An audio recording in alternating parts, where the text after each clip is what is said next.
जो माने अप्लाई करचंती जो माने भाबुचंती एपर्यंत सरकार तांको काहेंके सुभद्रा देई नाहंती बोली से माने तांको बैंक को अकाउंट जो बैंक रे अछि से बैंक अकाउंट माने से बैंक ब्रांच को जीवा कथा बैंक शाखा को जीवा कथा एवं एनपीसीआई क्लियर करिदेले चतुर्थ पर्याय रे समस्ते सुभद्रा टंका पाइबा पई योग्य विवेचित हेबे मोर एया ही कहबार थिला बाकी जदि आपनकर कुछ अछि पूरी थर संख्याटा तो कहले काली जदि 29 और 30 रे जो मान को पाखकु बैंक रु फोन बा मेसेज आसीची जो मानकर सुभद्रा एप्लिकेशन रे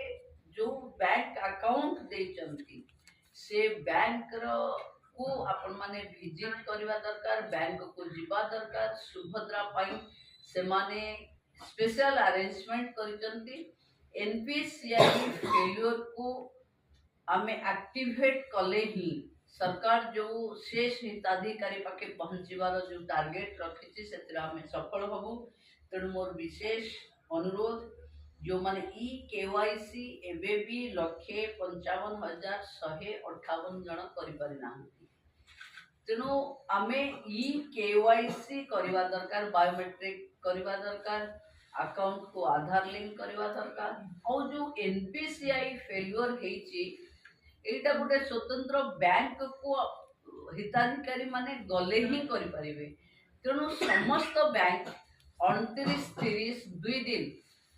सुभद्रा हिताधिकारी मानकर एनपीसीआई को एक्टिवेट करबा पई की उपस्थित रहिबे।